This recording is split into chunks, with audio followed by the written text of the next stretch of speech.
Coogs House, the Houston Cougars fell to Oklahoma State 43-30 on Saturday night. Yes, that really happened. Dana Holgorsen did lose to his old program. We got to talk about that one. You are Locked On Coogs, your daily podcast on the Houston Cougars, part of the Locked On Podcast Network, your team every day.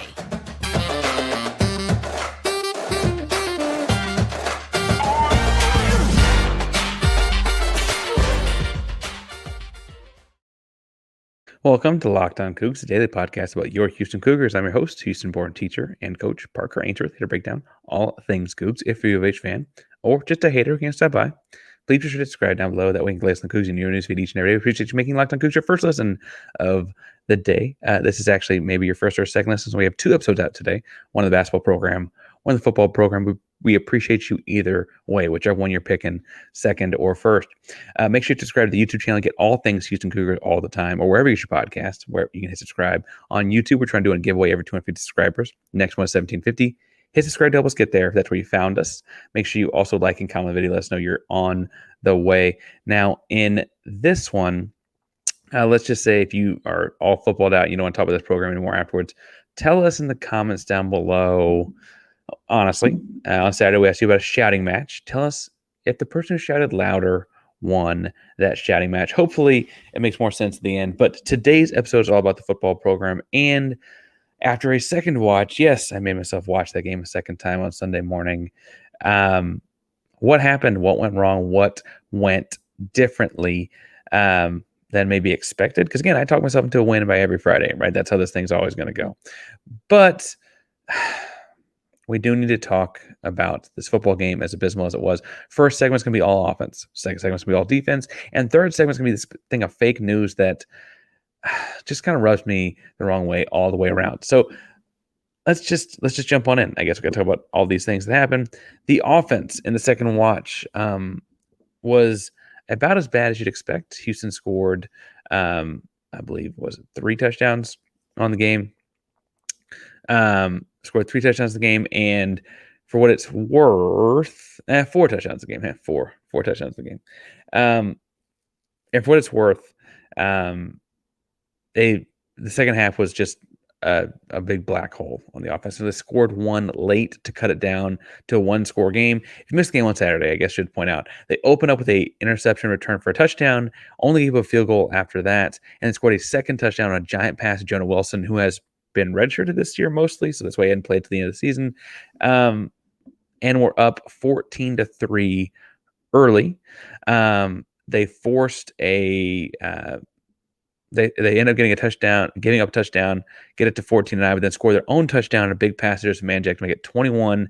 Get a safety, go 23-9, and it looks like things are rolling. With about 2 minutes and change left in the half, Houston throws an interception that ultimately ends up being more or less a pick six. 2 plays later, Oklahoma State scores. It wasn't quite a pick six, obviously, but ultimately it's effectively a lot of the same kind of thing with a little bit more spent time. That was kind of that pick was kind of the end of the Houston offense for a while. Again, it was 23-9 when the pick was thrown. Houston would not score again until late in the game.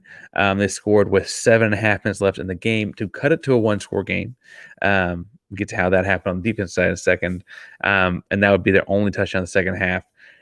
You'll notice I say they went from 23-9 to having to score to make it a 1-score game late because the defense gave up a whopping, 16-14 to 33 unanswered points. Not great. Not great. Now, I say all that to say, so it wasn't 33, it was 24. 24 unanswered points. Much better. No, it's not much better.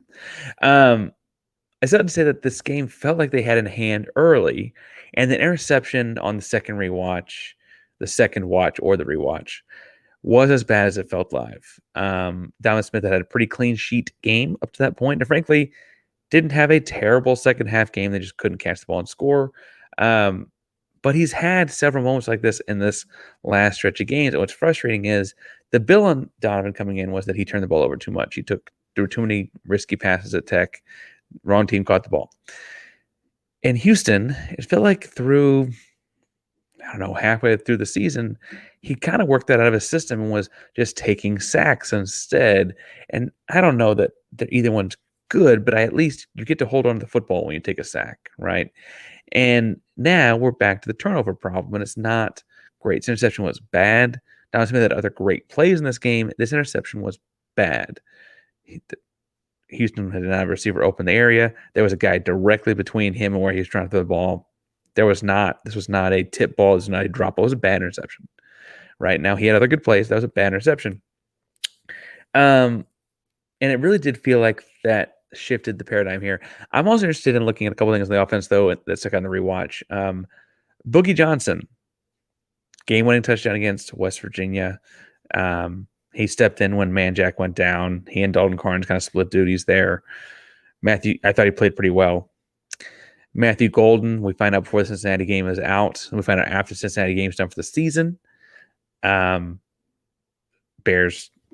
mentioning that in the Cincinnati game itself, Boogie Johnson had 4 targets, which I would have thought was low, but depending on when the Matthew Golden injury got so bad you weren't going to play, I don't know when you worked him into the game plan or whatever. Boogie Johnson is a high-quality athlete, high-talented athlete, gifted footwork, very fast, transferred to Houston from Oklahoma State. I think that's why it stuck out to me on film in the second watch of this one. He had no targets in the Oklahoma State game. Again, one of your fastest guys, guy you've trusted in a crucial moment before.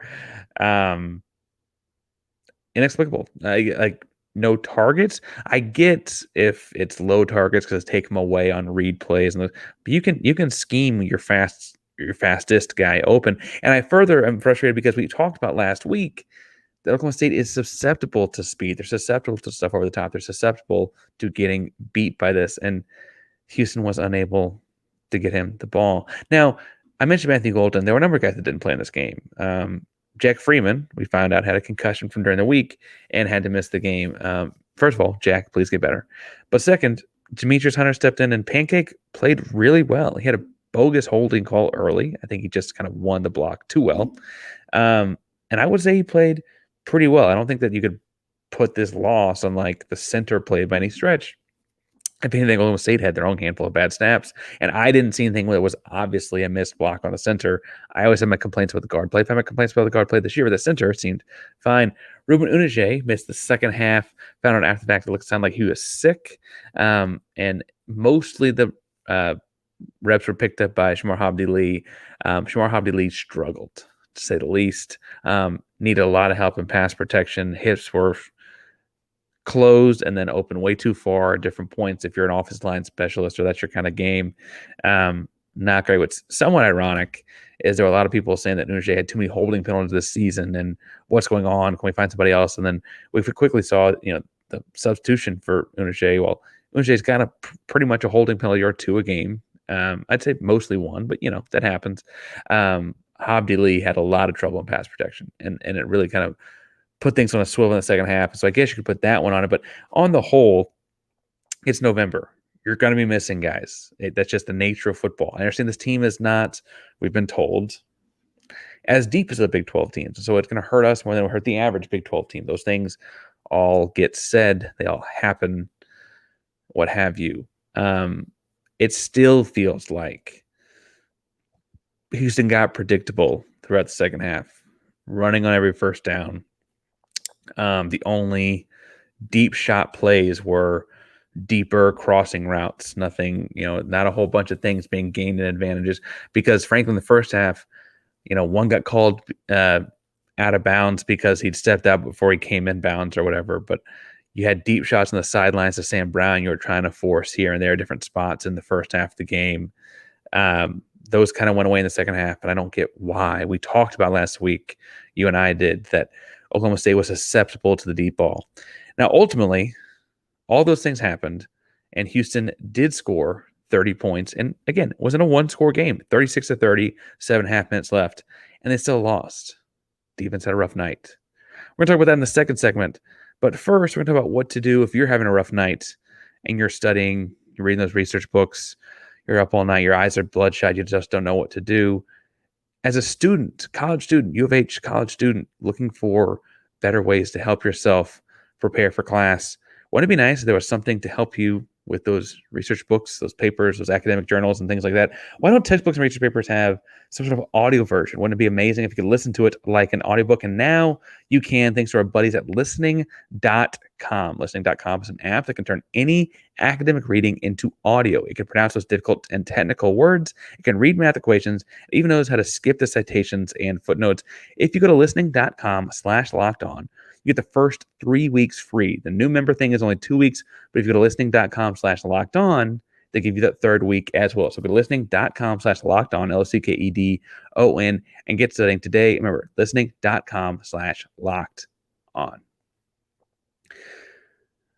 All right, defensively, a lot of issues with this one. 43 points is a lot. Now, I get that modern football has higher scoring games, and I'm not necessarily one that says in modern scoring games, you have to pitch a shutout every game to win it. It's obviously easier, but it's it's not a requirement by any stretch, especially on Big 12 football. Hadn't been, it's not the Big 12 of 2020. It's 2023 is not the Big 12 of 2012, but it is still an offensive league in a lot of ways. And I think the deal to me was like, Houston had, I had to look it up because I lost count. Houston had 14 missed tackles. 6 of those directly are tied to Ollie Gordon, the Oklahoma State running back, creating missed tackles, meaning he made guys miss. The other thing I'll point out about Ollie Gordon, he's had 71 yards after contact. Now, Gordon had a pretty stellar football game. I had 189 yards on the ground. That's really, really good, folks. Really, really good. Had a 62-yard run, which was very impressive, obviously. All those things get to be unacceptable, especially when, on film, and we had our guest on last week from O State Daily talk about how Oklahoma State loves the gap scheme. In their bye week, they switched the gap scheme. That was what they love, love, love. 19 of their 24 runs were some version of counter or power, which are gap scheme plays, meaning that they block down and kick out for the backside pullers in various fashions. Power's a little bit different, counter's a little bit different, but in grandiose terms, gap scheme plays accounted for 19 of the 24 run plays that Ollie Gordon got the ball. That means you should have been prepared. It was obvious. There was things that were coming. It was things Houston was not ready for. Houston gave up, especially in the second half, a lot of stuff on the ground. I would point out then the first half, it carried through the second half, though. The problem was actually through the air. In a team that has a decimated wide receiver room, Brennan Presley, who has had an unremarkable season before this game, was targeted 19 times, had 15 catches, and 189 yards of his own through the air. Now, Houston did keep him out of the end zone, which I guess they're counting as somewhat of a win, but he had a 15 or more yard reception on 3 different Houston Cougar defenders. That means we couldn't find a guy to cover him. He was also open for what it's worth. He had 98 yards after the catch, which implies he had a lot of space between catching the ball and getting tackled. He did make 4 Houston Cougars miss per Pro Football Focus. But Brennan Presley had a lot of space, caught the ball way too often. He is fast, but not like 4.240 fast. He is shifty, but not like Tyreek Hill shifty. He's a slot receiver, and he's a good one, sure, but Houston made him look like an All-American. Houston made him look like an NFL player. Houston made him look like a Pro Bowler. Houston made him look like he's going to Canton. And I just, in the second watch, and I complained about letting him open a lot on the Cougars After Dark show on Saturday.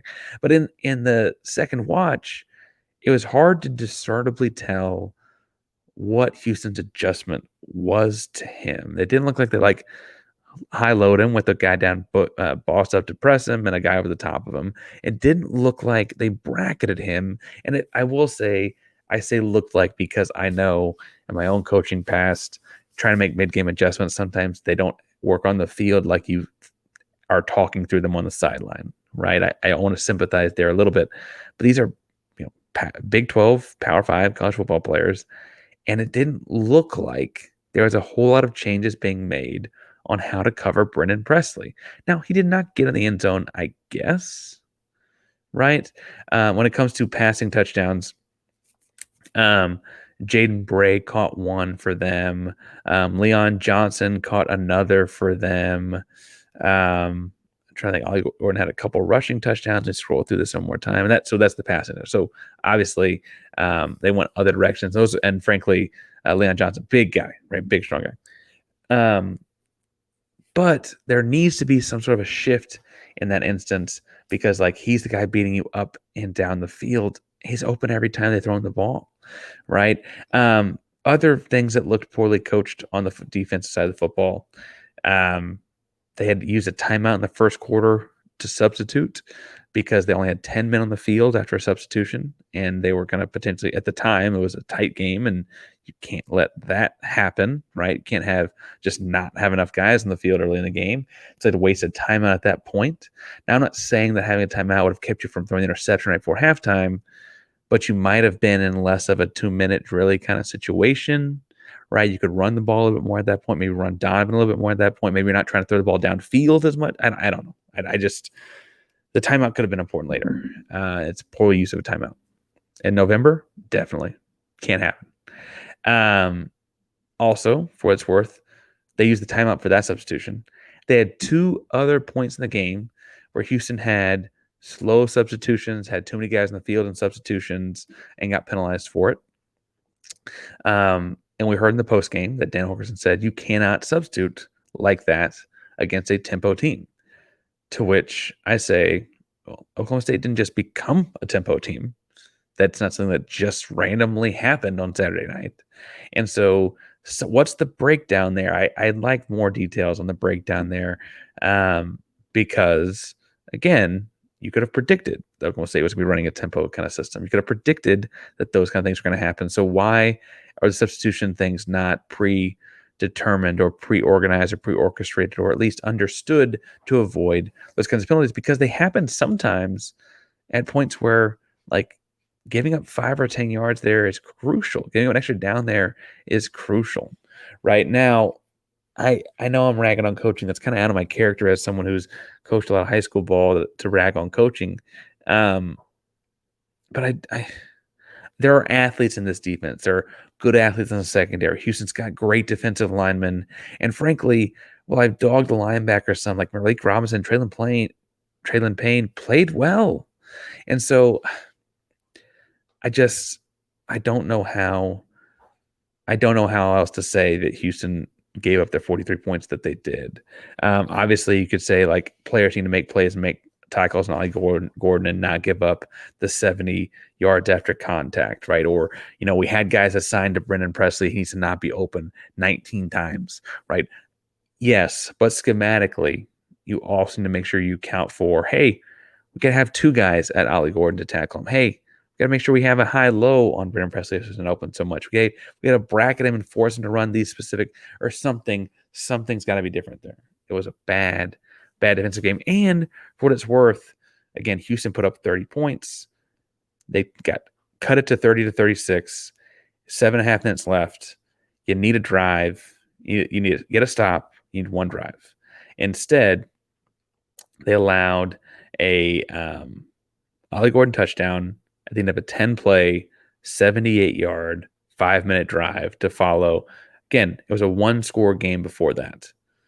Then they let a 10-play, 78-yard, 5-minute drive happen to essentially ice the game. And that just can't happen. Now, if you're tired of losing and you'd like to go win, let's talk a little bit about where you can go in at FanDuel, because FanDuel is America's #1 sportsbook. And this football season, they've got a new customer deal where if you put $5 down on a bonus bet and you $5 down on a money line bet and you win, you get $150 back in a bonus bet. That's $150 back if your team wins on the money line. UCF game this weekend, money line is set at Houston plus 400. So if you think Houston can beat Central Florida, you put $5 down on that. Houston wins. Regardless of guess, if Houston wins, you get the money back, the plus 400, and you also get $150 back in bonus bets. The spread is listed in this one at 13.5, over under set at 60.5. I will obviously, as always, talk myself into Houston by Friday. Don't be surprised when I've talked myself into Houston by Friday. Central Florida is a weird team. UCF's another American Athletic Conference team. battle for Space City, all that kind of stuff. But if you're feeling less optimistic about that one, head to basketball. They got Houston heading to the Final Four at plus 500. Also a great spot to look. Now, if you've been thinking about joining FanDuel, there's no better time to get on the action. Visit FanDuel.com/locked on to kick off the NFL season. FanDuel, official partner of the NFL.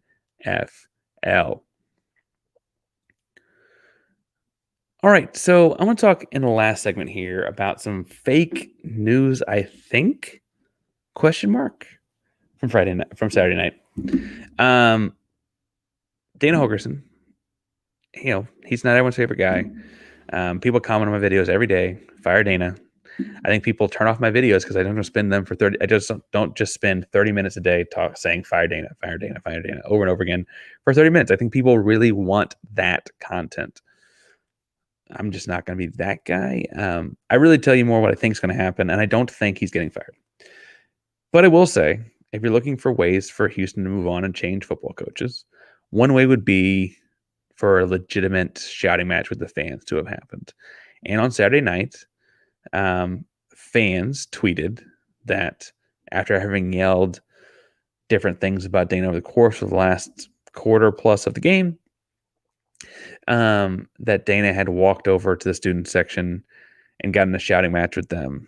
And there was a picture of a different person in Houston Cougar football paraphernalia on the field talking to the crowd. And that was the picture tied to the tweet. In the post game, I think it was Duarte asked him, Dana, any comment on this? I give you a heads up that this is out there. He said, I didn't talk to them. I don't know what they're talking about. I walked over to them and said something like, thanks for coming out or something, and walked back. And I think some players might have walked over there and said something snarky or whatever. But I don't think there was anything too crazy complicated there. Houston officials said something to the same effect. There has been no actual video release of this happening. I even screenshot a guy on Twitter. It looks like might be filming what's happening with his phone. And I was like, if this guy has video, we should probably let it out, because right now this is all just hearsay. And then I also said, hey, if that's you with the video, and if you hear this now, if you want to come on and talk about what you actually videoed, I guess you can talk on the show about it. Why not? Thanksgiving week, we all get a little extra time. Come on and talk about it. And then, honestly, the fake news part of this is, I think, the part that's ickiest to me. And some handful of funny meme accounts putting out videos of different things.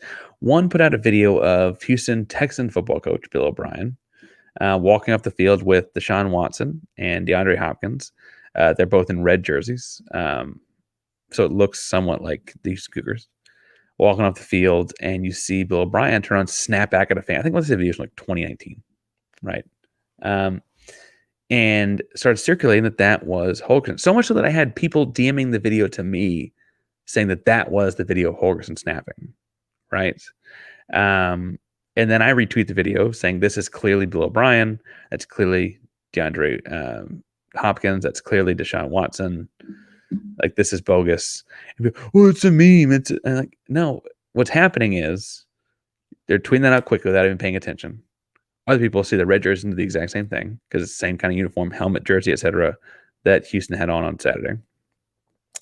And people aren't thinking and running with this. And I want to start off first of all by saying that's bogus.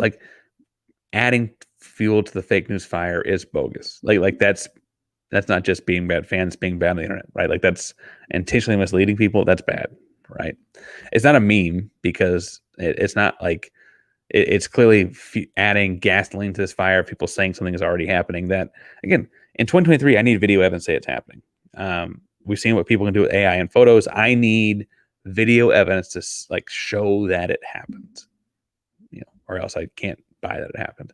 The second thing I'll say, though, is that while I think that's horribly icky, to say the least, I keep using the word icky to not have to go stronger than that, I will say, and perhaps the more telling thing about it all, is that it was unfortunately fairly believable. Dana can be a hothead. Dana can let things fly. Dana is a guy that, when his emotions gets the best of him, is a Red Bull-fueled rage in a lot of ways, right? And so, this feels like someone lashed on something that could have happened, tweeted about it, sent it out.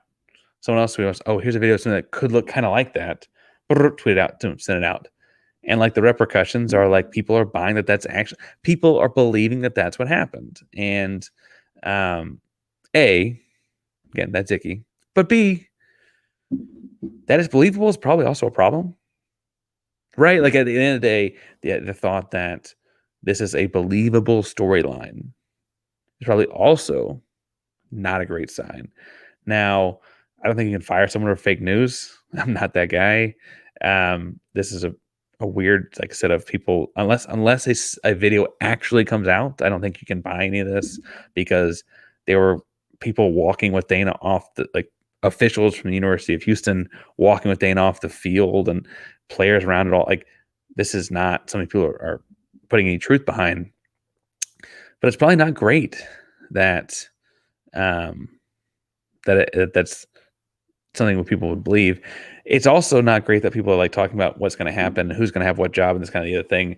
I mentioned several times. I think it's the big change coming at defensive coordinator. We'll talk about more as the offseason approaches, but um, Birch is a young Dana guy. Dana likes him a lot. They just hired Nagabi on the offense side of the ball. That's kind of the triumvirate calling plays on offense. There's not really an offensive coordinator technically. So I don't think there's a big offensive change coming, right? I just don't. We can talk at some other point when the offseason content comes about what should or shouldn't happen, but I just don't think there will happen anything to that end. And on defense gives up a lot of points. As I point out in Oklahoma State, I could argue they're pretty poorly coached different games. Get 41 points to Kansas State. They get 49 points to Texas Tech, right? Gave up a lot of points to TCU as well. Gave a lot of points across the board. Gave up 28 straight to Rice to open the game, right? Like those kinds of moments are not great.